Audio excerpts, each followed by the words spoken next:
Hack. In tonight's show, what does a biologist, a fruit fly, and a 3D printer have in common? We're going to find out. I'm Toby Korean, the host for tonight, and with me is Skalk Hennis. Okay, so in August 2011, a couple of guys got together. We started Housefac. I was one of those guys. Tom? Hi, I'm Tom, General Geek.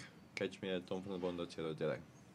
Toby? And I'm Toby. I'm an Android freelancer and regular House for Hacker. And our guest for tonight is Quentin Harley, and we're going to find out a lot more about what he's been up to. But before that, we've got Hack News. Over to Skalk. On Saturday, we had the Agents of the 3D Revolution. It's basically consisting of a gallery with 3D printed art that's at the Fardar Gallery on the UJ campus. You can go to agentsofthe3drevolution.com and for more information on where it is, and it's until the 27th of July, you can go and visit there. We also did a talk there, and very well received. Quentin is going to talk about the Morgan tonight, and that was also presented at the gallery. Then I think something really unique that happened was Tom involved, and he'll tell us more about BG, the Badger. So we did a project in collaboration with Hello Computer. They asked for some help on a project that they wanted to do, where they've got a badger at the zoo, and they wanted to make him the social media manager of the Johannesburg Zoo for more exposure than that. And yeah, it's been up and running for a while now, and it's gone a bit viral. We've got mentions all over the world. If you want to go check out how we did it, go check out it on the Binary Space website, www.binaryspace.co.za, or follow the Badger at Zoo Tweets Live on Twitter, and you'll basically, in short, what we did was we fitted out his enclosure with various sensors, and as he triggers those sensors, it tweets certain messages out to the world. For instance, if he was at his food bowl eating, it would say something about the lovely food he's having. So go check it out, follow the Badger. Cool. Awesome. Okay, so maybe some more hack news. Tom, that sounds great. Maybe we should actually just go visit and maybe do a live show from the zoo. Yeah, that could be quite interesting. Not a bad idea. Yeah, not a good idea. Right. Not a bad idea. So then we've got Software Freedom Day coming up on the 15th of September this year. And we're busy organizing that, so anybody that's interested in joining us, maybe just contact me or I guess anybody on the team, and they'll point you in the right direction. Then the last thing is we've got a 3D printing course coming up at House for Hack. So anybody that's keen on printing, building their own 3D printers, including the Morgan, just look out on the House for Hack website or the House for Hack mailing list. Morgan. So we've been talking a lot about this Morgan thing. So I started the show by saying, what does a biologist, a fruit fly, and a 3D printer have in common? And to tell us, we have Quentin Harley.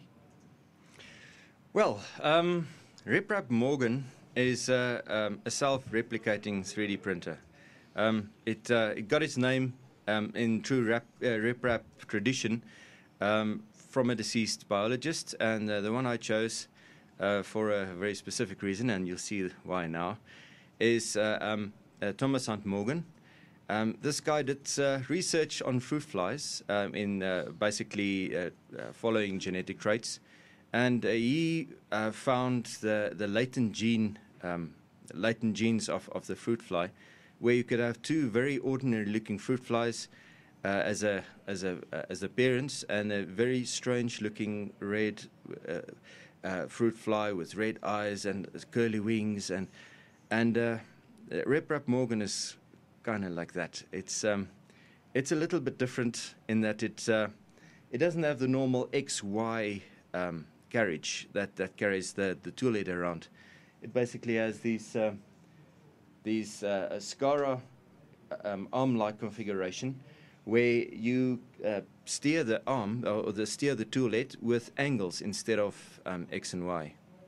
This was mainly done just to get rid of all of these many linear rails. Linear rails are a little bit expensive in South Africa, as many of you know, And the bearings are, if they are available, they are very expensive. And if you can get them from China, they're okay, but they don't last as long. So we try to move away from that completely by just using skateboard bearings in all of these joints. The only linear bearings left is for the bed, and that's something we are thinking of replacing as well in the future. But at the moment, this works quite well because the bearings doesn't have to work so hard. It turned out to be a good idea at the time, and it took me about 2 years to get it to print. But in the end, the print quality is really it's good enough for me. And I decided. Wow, he's very modest. Very modest. We've got a couple of examples of the prints on the table there, and Quentin, maybe you can hold one or two up for us to have a look. To this one? That camera there, maybe. This is the. So as you can see, the quality of this print is exceptional. It really is fantastic. It's better than anything I've seen coming out of the printers that we've got at House for Hack. So what makes it so good, Quentin? Basically tweaking slicer settings. It took a bit of experimentation, but what makes what I believe makes it good is the fact that there's very, very little weight on the tool head. So it's basically just the tool head, a piece of plastic, and the arms basically dissipate the weight back to the back of the machine. The arms are completely hollow. As a matter of fact, the cables for the hot end and for the sensors and everything, I used a USB cable because it has enough conductors and it can carry enough current for the hot end, and it's all hidden within the arms. This one is basically carrying the weight, and this is just as light as possible, just because it steers the arm. The reason why we have a double arm configuration is to get the weight off the arms as far as possible. So the motors are here at the bottom. The bottoms turn these wheels, and the top wheel is connected to the copper pipe, this copper pipe here, and the copper pipe is connected to this arm. So when the copper pipe turns, this arm moves. And the same with the other one. Inside this copper pipe, there is a threaded rod strengthened with a 15 millimeter copper pipe. And when you turn the bottom wheel, it basically moves the threaded rod inside the drive wheel, and then it moves this arm here. So it basically aims to take away all of the weight here, so that you don't have that momentum that you get with some of the other printers. Okay, obviously with the whole SCADA arms that you're using, the existing Reprap firmware it's probably definitely not working. All the firmware changes, is that something you tackled, or was it something that you found available? It runs Marlin firmware, but I specifically forked Johan Rochel's Delta branch that he uses on the Rostock printer and now on the new one that he's building. And basically, what I did is I replaced the inverse kinematics with basic SCARA kinematics. So I just replaced the whole lot, and I put that in, and it worked okay. But I had to add a couple more features just to get it working properly, because the arms, as they move, it's impossible to get a real 90-degree angle on the arms with a printed arm. But it doesn't really matter, because you can fix anything with firmware at the moment. So what we do now is the bed will follow the movement of the arm, so that the print is completely flat. And because you have a completely flat print, you have a completely perfect first layer. And the first layer is one of the things that makes a print great or not. Because if you start good, you don't have any problems going up. And if your head positioning is good and your speed is good, you have a perfect print. Yeah, so I just want to check that you in fact know, but this whole SCARA arm, what is that actually, and like inverse kinematics, maybe just explain that more. Okay, inverse, or kinematics is working out the angles when you have a hit the end at a certain spot. Sure. Inverse kinematics would be which angles to give it to put that head at the point where you want it. Okay. Well, let's move away from the boarding questions. In terms of speed, what type of printing speed are you getting out of the Morgan at the current state? At the current state, the speed, as with any printer, the higher speed you print, the lower your print quality because of the qualities of plastic. But I have printed with good accuracy at about 120 millimeters. I haven't tried faster yet, but the printer can do basic movements at 300 millimeters per second without a problem. Okay, so How long did the models there take to print? The models there took about 7 hours each. 7 hours, okay. Yeah. So when you want higher quality, you print slower. Yeah. And it's one of those wonderful things of the world. If you want something good, you wait for it. It's And in terms of reliability, is the way it's set up at the moment, do you often tinker with it, not to improve it, but just to do your current prints, or is it more of it's set up nicely, so for now you just plug in, you start your print, you come back later and you get your print? No, the only thing I really have to do, I've got 2 bolt plates in order to speed up production, and I don't think they are completely the same height. The captain on them might be different heights, but if I use one bolt plate, I just have to put the bolt height 0.1 millimeter up, and then it works perfectly. And when I use the other one, I just have to put it 0.1 down. But when I get new bolt plates, it'll probably be better. No, because, I mean, most of the problems with the 3D printers is the reliability, the amount of time you have to spend on it Calibration. before you start your next print every time. This brings me to this point that I wanted to actually elaborate on this printer is, when I first saw it, I thought this is quite unique, but I didn't understand why it would be done this way. It just seems like a difficult way to do things. But then it occurred to me, someone explained to me all of the advantages. So maybe you can explain to us all of the advantages of this printer versus a normal, say, MakerBot type printer or normal Reprap printer.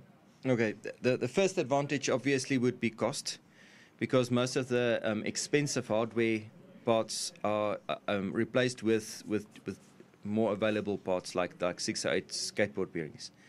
So give us a good, rough indication. A normal printer would be about, say, 15 to 20,000 rand. This one would be? This one in a kit form will be 7,000 rand, and assembled probably about 10 or 12,000 rand, depending on who assembles it for you. Some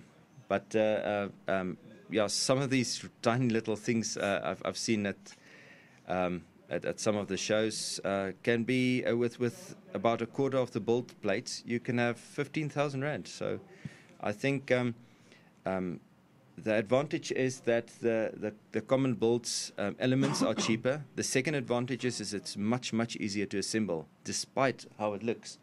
If you look at it, you think it might be really hard to build, but if you start assembling it, it's really like stringing beads on a string. You just start with the first one and keep on going.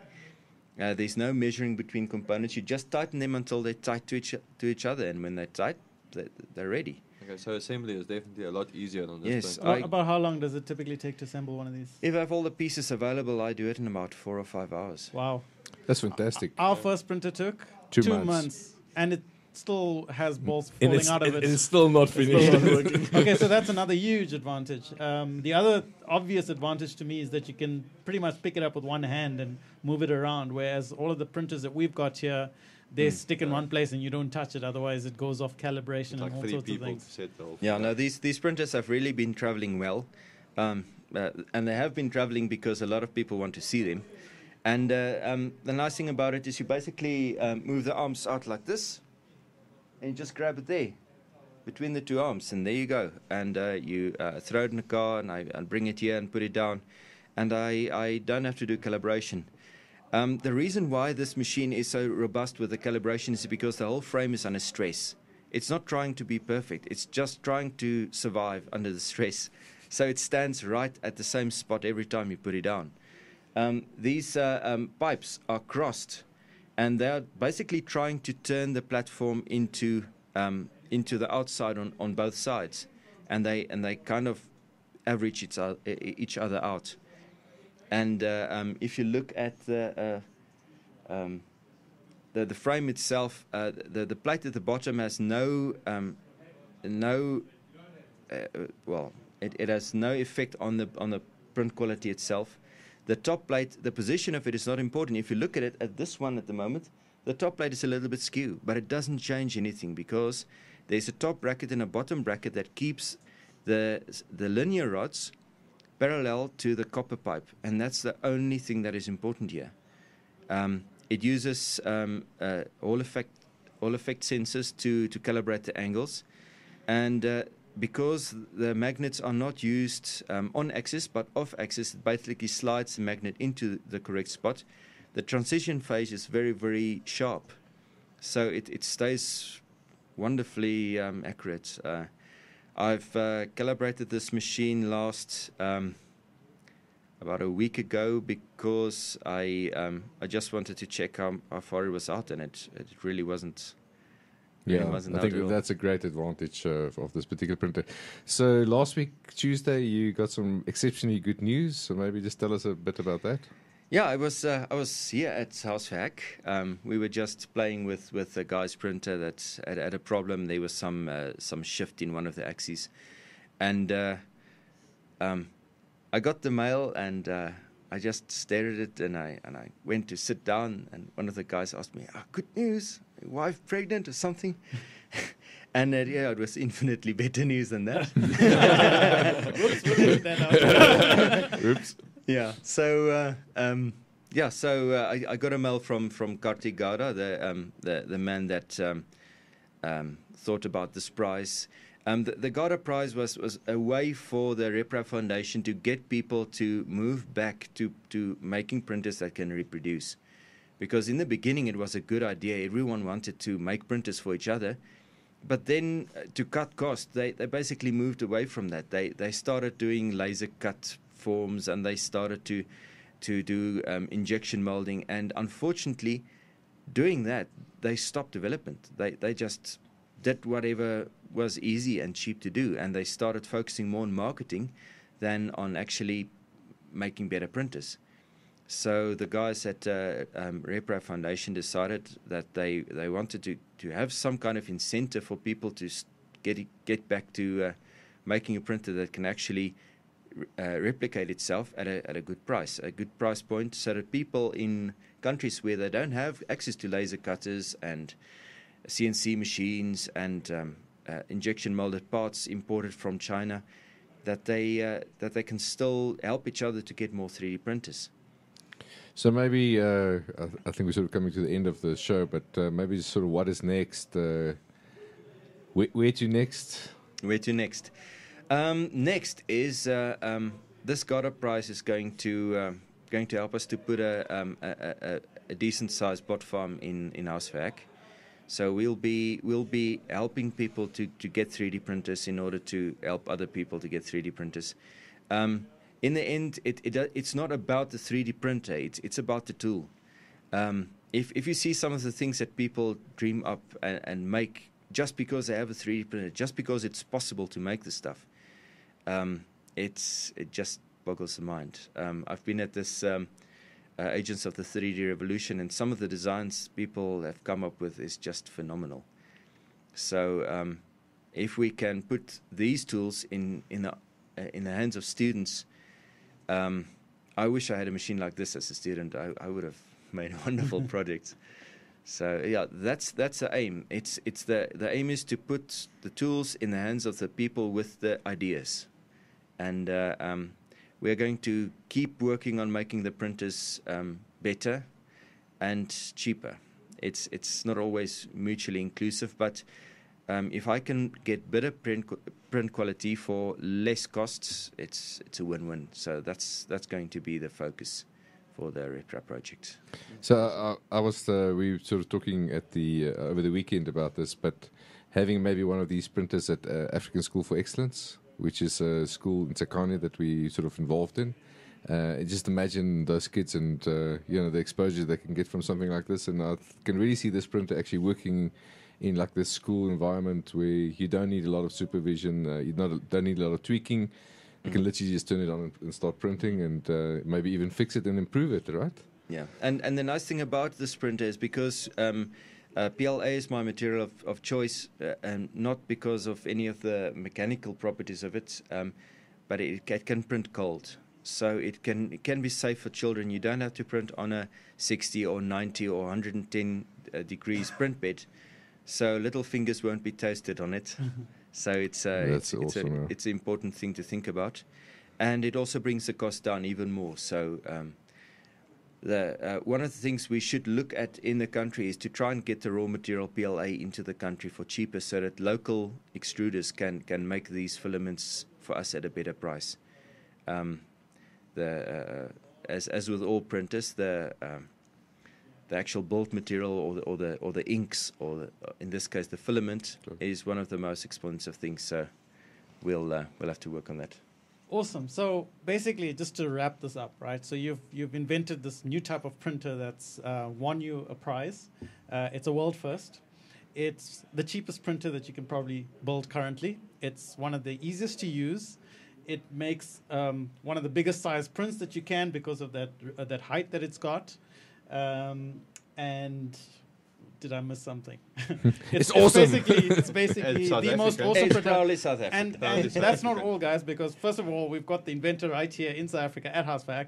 And the second thing is you guys can even have your own version of this printer. You can buy a kit because Quentin's running a course that'll allow you to buy the parts, put it together, and have your own Morgan, basically. Yeah, so watch the mailing list, Haasvaak mailing list, or is it reprap.co.za? reprap.alistudio.co.za, but I also got reprapmorgan.com. That will redirect to the same site. Okay, fantastic. Okay, and it's now an official Reprap printer, so there's going to be lots of info out there. There's going to be lots of versions, I hope. I'd love to see what people do with this printer. It's going to be amazing. Fantastic. Well done, Quentin. Thanks a lot. Yeah. Cool. So anyway, he's won a prize and he's the star of the show, but we're going to put him on the spot and we're going to make him do some lock spots. So over to Tom. So as you guys know, we always give our guests a little bit of nervousness to give them a bit of opportunity to pick a few locks and to get onto our lock sport leaderboard. So we've got two locks. The one's the easier lock, the one's the more difficult lock. Quentin, So you've got the easier lock you there. can put that at the bottom, Yeah. and then just give it So- slight pressure to turn it. So it must be this way, no? So no Yeah, practicing. No, I think the other way. Yeah. Yeah, Like no, that. no Yeah, like practicing. that. It's perfect. And then you tell me when you're ready to go. Okay. Go. So Quentin has a minute to try and pick two different You sound locks. you sound like a cricket commentator. No, actually like a golf commentator. Golf commentator. And they're now walking up the fairway. He seems very nervous. It looked easy when I did it, right? Yes. We've been showing it Very to all easy. our guests. So. That's why I like to build stuff, not It steal seems stuff. seems like there's a... Got it. Oh, you got it. and he's got the first one at 29 seconds. 29 seconds. Oh, fantastic. Awesome. That's actually Do really we good. do the 0.6 bit? Or do we just say Just 29 seconds? Okay, so use the next one. You've got like Yeah, half. so So you've got half a minute. to do the hard lock, Go. not showing any So stress. the previous record there was 22 seconds Yeah, for the... so you just missed the record. But if you get this, you will be the first man. Nobody's ever locked two unlocked two. Unlock yeah. both. Two locks. No, never. during the minute. Come on. Just a little bit of luck. Just, bump and rig yeah. it, man. Don't, not too much pressure. That's Little Yeah. Got it. Oh! Fantastic. No way! This is a new record. the first. So we've got... what was the time on that? 54 seconds in total. Okay, so so- he got it at 54. So we really need a third lock now. Wow, there's no way in 5 seconds, but wow, this is brilliant, man. Oh, cool. Well Cool, done. so You're the Now I winner. can steal Quentin stuff. is, You're the winner. He's the Quentin winner. is moving up on top of our Locksport leaderboard. He just keeps on winning everything. Okay, so He's got a good luck streak going. So that's 2 locks, 55 seconds, the best we've had so far. best ever. Yeah, the first ever double lock. What do we need a name I had a for good that? A tutor. double tap. The double tap. The double tap. You get the double tap. So he's overall winner. Excellent. Awesome. Cool. All right. So thanks so much for joining us for this show. Hopefully you'll join us again for the next show, which we don't know when it'll be, but hopefully soon. So thank you very much and goodbye. Cheers. Cool. Let's Cheers. get some more beer. More beer. More beer. Yes, more beer.